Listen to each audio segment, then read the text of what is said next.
तो कहानी की शुरुआत में हम एक वॉर के दौरान डैन और उसके साथियों को पानी में गिरते हुए देखते हैं। यहाँ से 28 साल पहले की कहानी बताई जाती है, जहाँ डैन एक हाई स्कूल में बायोलॉजी का टीचर होता है। डैन अपनी वाइफ एमी और बेटी मूरी के साथ रहता है। डैन को आर्मी रिसर्च लैब में काम करने का इंटरेस्ट होता है, इसलिए उसने आर्मी रिसर्च लैब में जॉब अप्लाई किया होता है, जिसका आज ही के दिन इंटरव्यू है। डैन अपने घर जाता है। आज उसके घर में क्रिसमस पार्टी होती है। तभी डैन एमी को इंटरव्यू के बारे में बताता है, जिस पर एमी उसे गुस्सा होती है, क्योंकि वो चाहती है कि डैन आज का दिन उसकी फैमिली के साथ स्पेंड करे। साथ ही एमी बताती है कि तुम्हारे पिता ने मूरी को क्रिसमस कार्ड भेजा है, जिससे डैन को गुस्सा आता है, क्योंकि वो अपने पिता से नफरत करता है। असल में उसके पिता ने उसे छोड़ दिया था। तब से ही डैन उनसे बात नहीं करता है। इसके बाद डैन अपने इंटरव्यू के लिए जा रहा होता है, जिस दौरान उसे कॉल से पता चलता है कि उन्होंने उसको रिजेक्ट करके वो जॉब किसी और को दे दी है। डैन को बहुत गुस्सा आता है और वो अपनी फाइल को डस्टबिन में डालकर घर के अंदर आ जाता है, जहाँ वो मूरी और एमी के साथ बैठकर फुटबॉल मैच देखने लगता है।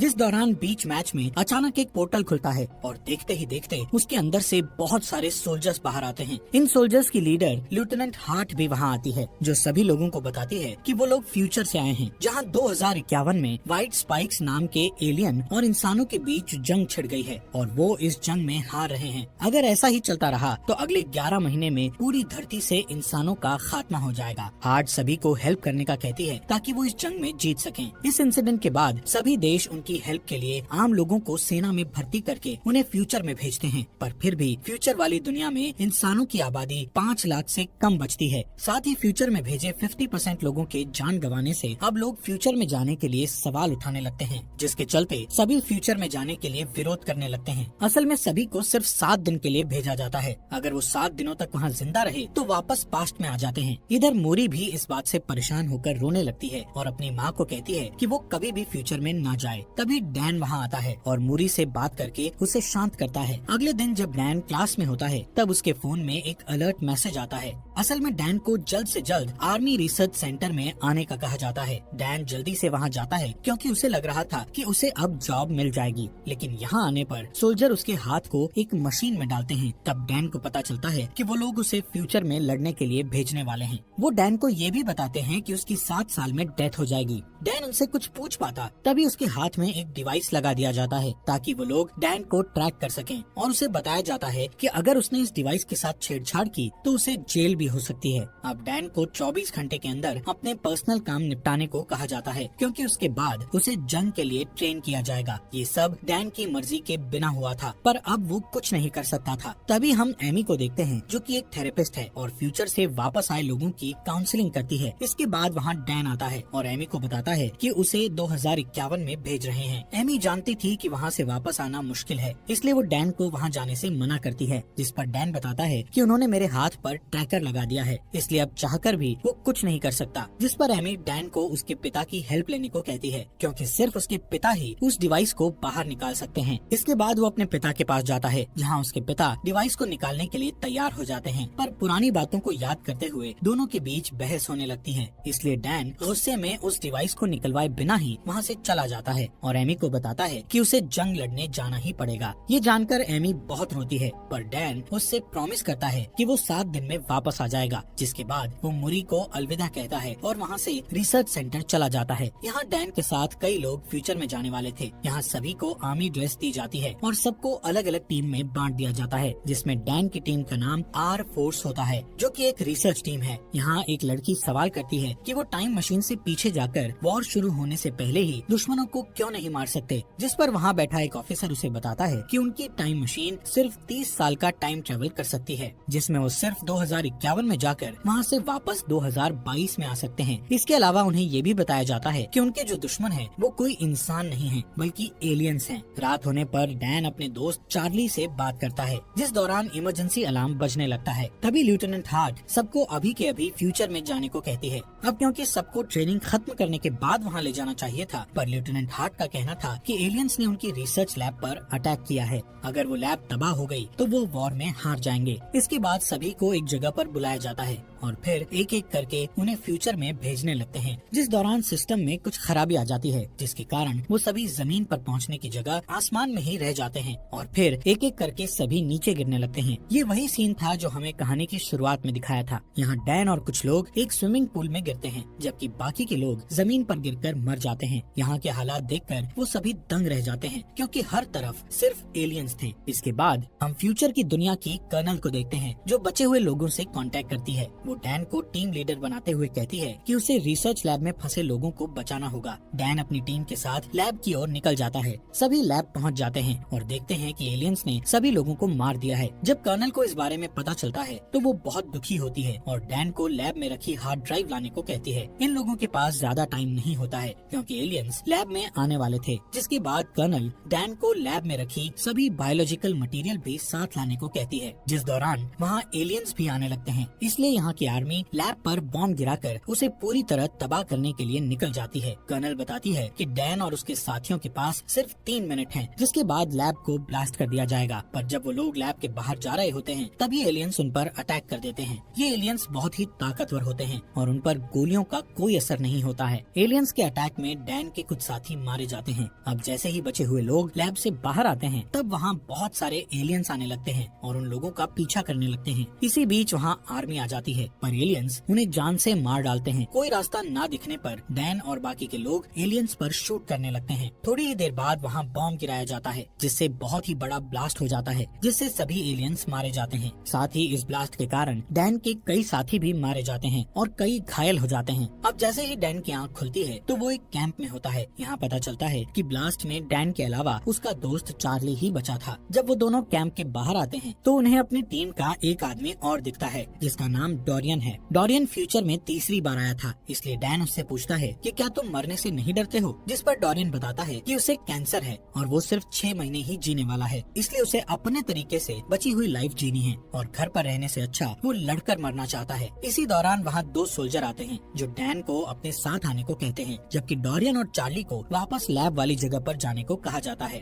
डैन डोरियन से चार्ली का ध्यान रखने को कहता है, क्योंकि चार्ली बहुत डरा हुआ था और वहाँ वापस जाना नहीं चाहता था। दूसरी ओर डैन जब कर्नल से मिलता है तो उसे पता चलता है कि वो उसकी बेटी मोरी है। असल में मोरी फ्यूचर में बड़ी हो चुकी थी। डैन उसे कर्नल की पोस्ट पर देखकर बहुत ही खुश होता है और खुशी से रोने लगता है। अब जैसे ही डैन उसे हक करने वाला होता है, तब मोरी उसे रोक देती है। साथ ही उससे कहती है कि मैंने तुम्हें यहाँ पर इमोशनल होने के लिए नहीं बुलाया है, बल्कि एक खास वजह से बुलाया है। जब डैन उस वजह को पूछता है तो मोरी उसे वक्त आने पर सब कुछ बताने का कहती है। इसके बाद मोरी डैन को अंदर ले जाती है और फीमेल व्हाइट स्पाइक्स के बारे में बताती है। मोरी का कहना था कि फीमेल एलियन बहुत ताकतवर और गुस्सैल होती है, जो कि जमीन के नीचे अपना घोंसला बनाती है और एलियंस को पैदा करती है। इस फीमेल एलियंस की हिफाजत सभी मेल एलियंस करते हैं और उसकी हिफाजत में अपनी जान तक दे देते हैं। मोरी डैन को अपने साथ एक मिशन पर ले जाने का कहती है। इस मिशन में वो फीमेल एलियन को पकड़कर उसके डीएनए से एक टॉक्सिन बनाना चाहती है, जिससे सभी एलियंस को मारा जा सके। असल में सभी अब तक मेल एलियंस को मार रहे थे, लेकिन फीमेल एलियंस को मार पाना मुश्किल था। अगर फीमेल एलियंस मारी जाएं, तो फिर और एलियंस पैदा नहीं होंगे और बचे हुए एलियंस को मारकर वो दुनिया को बचा लेंगे। इसके बाद वो सभी उस जगह पर जाते हैं जहाँ फीमेल एलियंस जमीन के अंदर रहती थी। इस जगह पर जाकर मोरी डैन को ऊपर ही रहने को कहती है और वो नीचे आकर फीमेल एलियन को पकड़ने लगती है। ये एलियन बहुत ताकतवर होती है और वो अपने मेल एलियंस को आवाज लगाकर उन्हें बुलाने लगती है। कुछ ही देर बाद वहाँ बहुत सारे एलियंस आने लगते हैं। ये देखकर डैन अपनी बेटी को बचाने के लिए नीचे उतर जाता है। आखिर में उस एलियन को पकड़ लिया जाता है और फिर उसे हेलीकॉप्टर से सेंटर में भेज दिया जाता है। पर तभी वहाँ कई एलियंस आ जाते हैं, जिनके अटैक से काफी सोल्जर्स मारे जाते हैं। इधर डैन और मोरी आर्मी की एक कार में बैठ जाते हैं, जहाँ डैन कार को ड्राइव करता है और मोरी एलियंस पर शूट करती है। इसके बाद वो दोनों एक बीच पर पहुँच जाते हैं, जहाँ एक भी एलियन नहीं था। इधर मोरी डैन से गुस्सा होकर पूछती है कि वो हेलीकॉप्टर से नीचे क्यों आया, जिस पर डैन कहता है कि तुम मेरी बेटी हो और तुम्हें खतरे में देखकर मैं चुप कैसे बैठ सकता था। यहाँ मोरी डैन को बताती है कि मैं जब 12 साल की थी तब तुम मुझे और मेरी माँ को छोड़कर चले गए थे थे और फिर कुछ सालों बाद तुम्हारी डेथ हो गई।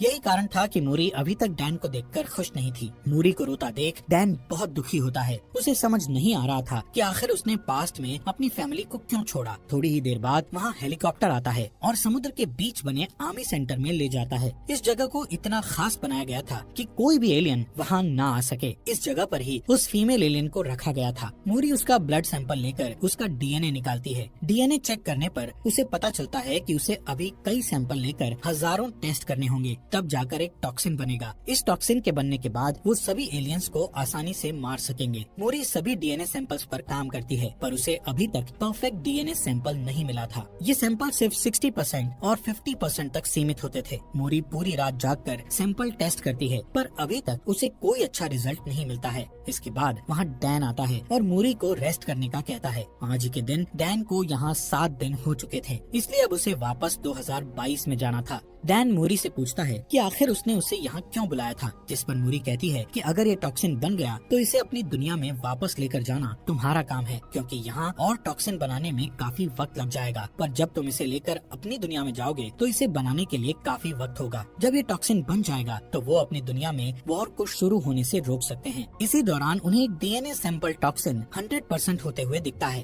तभी वो फीमेल एलियन जाग जाती है और जोर जोर से चिल्लाने लगती है, जिसकी आवाज सुनकर सभी मेल एलियंस वहाँ आने लगते हैं। इनकी तादाद इतनी थी कि सबको मारना मुश्किल था। एलियन बुरी तरह सोल्जर्स को मारने लगते हैं। वहीं डैन और मूरी एक साथ होते हैं, जिस दौरान मेल एलियंस उस फीमेल एलियन को आजाद कर देते हैं। अब डैन को जल्द से जल्द उस जगह पर पहुंचना है जहां से वो वापस 2022 में जाएगा, लेकिन इस जगह पर काफी एलियंस आ चुके थे। दोनों उन्हें मारते हुए आगे बढ़ते हैं कि तभी फीमेल एलियन मूरी पर अटैक करके उसे घायल कर देती है। इसके बाद डैन मूरी को लेकर आगे बढ़ता है। तब टाइम ट्रेवल मशीन ऑन हो जाती है। यहाँ मूरी डैन से माफी मांगती है और कहती है कि मैं भी तुमसे बहुत प्यार करती हूँ। डैन अपनी बेटी को भी पास्ट में ले जाना चाहता था, इसलिए वो उसके पास ही बैठ जाता है, पर तभी वहाँ फीमेल एलियन आ जाती है और मूरी को पकड़ लेती है। डैन उसे बचा पाता इससे पहले ही टाइम मशीन द्वारा उसे 2022 में भेज दिया जाता है। यहाँ डैन के साथ साथ चार्ली, डोरियन और बाकी के कुछ लोग भी आए हुए थे। डैन लेफ्टिनेंट हार्ट को वो टॉक्सिन देता है और बड़ी मात्रा में बनाकर फ्यूचर में भेजने का कहता है, जिस पर लेफ्टिनेंट हार्ट बताती है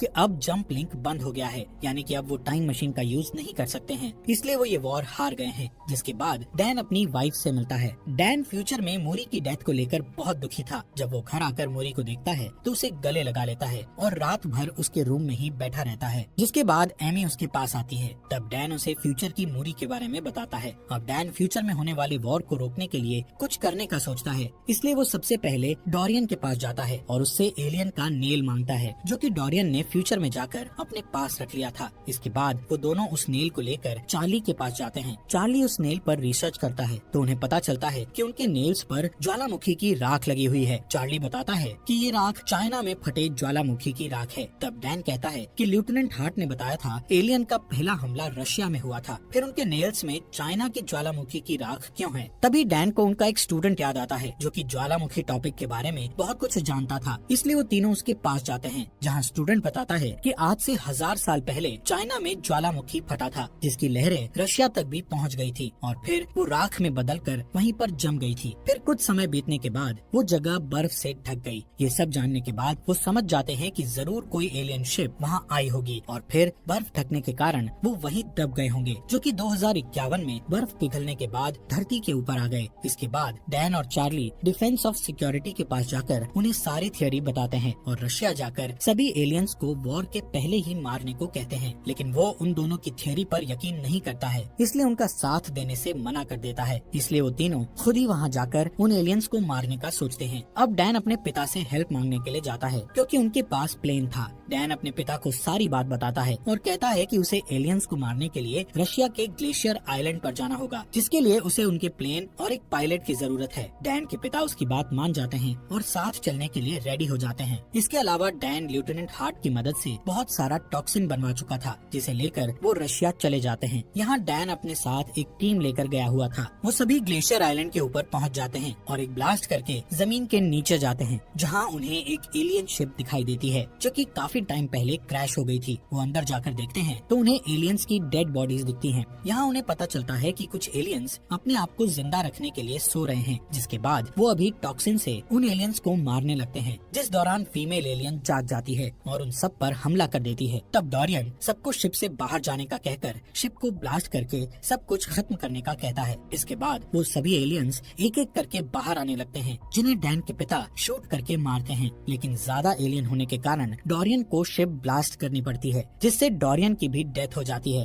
यहाँ सिर्फ चार्ली, डैन और उसके पिता ही बचे थे। डैन के पिता बताते हैं कि एक एलियन यहाँ से भाग गया है। अब दोनों उसे ढूंढते हैं और चालाकी से उस पर शूट करते हैं। ये वही फीमेल एलियन होती है जो कि बहुत ताकतवर है और उसे आसानी से मार पाना बहुत मुश्किल है। तभी वो वहाँ से भागकर छुप जाती है और डैन पर अटैक करती है। ये देख डैन के पिता उस पर अटैक करके डैन को बचाते हैं, पर थोड़ी देर बाद वो डैन के पिता पर अटैक करती है। तब डैन जल्दी से उठकर उस एलियन को जान से मार देता है। इसके बाद डैन अपने घर आ जाता है और उसके साथ उसके पिता भी होते हैं। अब डैन डिसाइड करता है कि वो ऐसी कोई गलती नहीं करेगा जिससे उसका परिवार बिखर जाए। और इसी के साथ ये मूवी यहीं पर खत्म हो जाती है।